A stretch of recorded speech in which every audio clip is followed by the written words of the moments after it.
Exodus. Chapter 2. Moses is born.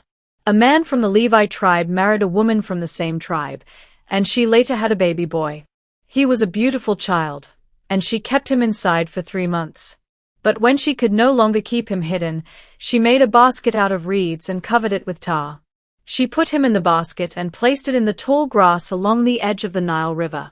The baby's older sister stood off at a distance to see what would happen to him. About that time one of the king's daughters came down to take a bath in the river, while her servant women walked along the river bank. She saw the basket in the tall grass and sent one of them to pull it out of the water. When the king's daughter opened the basket, she saw the baby crying and felt sorry for him. She said, "This must be one of the Hebrew babies." At once the baby's older sister came up and asked, "Do you want me to get a Hebrew woman to take care of the baby for you?" "Yes," the king's daughter answered. So the girl brought the baby's mother, and the king's daughter told her, "Take care of this child, and I will pay you." The baby's mother carried him home and took care of him. And when he was old enough, she took him to the king's daughter, who adopted him. She named him Moses because she said, "I pulled him out of the water." Moses escapes from Egypt. After Moses had grown up, he went out to where his own people were hard at work, and he saw an Egyptian beating one of them. Moses looked around to see if anyone was watching, then he killed the Egyptian and hid his body in the sand. When Moses went out the next day, he saw 2 Hebrews fighting. So he went to the man who had started the fight and asked, "Why are you beating up one of your own people?"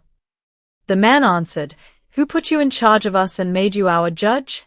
Are you planning to kill me, just like you killed that Egyptian?" This frightened Moses because he was sure that people must have found out what had happened. When the king heard what Moses had done, he wanted to kill him. But Moses escaped and went to the land of Midian. One day, when Moses was sitting by a well, the 7 daughters of Jethro, the priest of Midian, came up to water their father's sheep and goats. Some shepherds tried to chase them away, but Moses came to their rescue and watered their animals. When Jethro's daughters returned home, their father asked, "Why have you come back so early today?" They answered, "An Egyptian rescued us from the shepherds, and he even watered our sheep and goats." "Where is he?" Jethro asked. "Why did you leave him out there? Invite him to eat with us."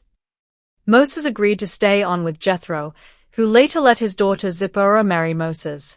And when she had a son, Moses said, "I will name him Gershom, since I am a foreigner in this country."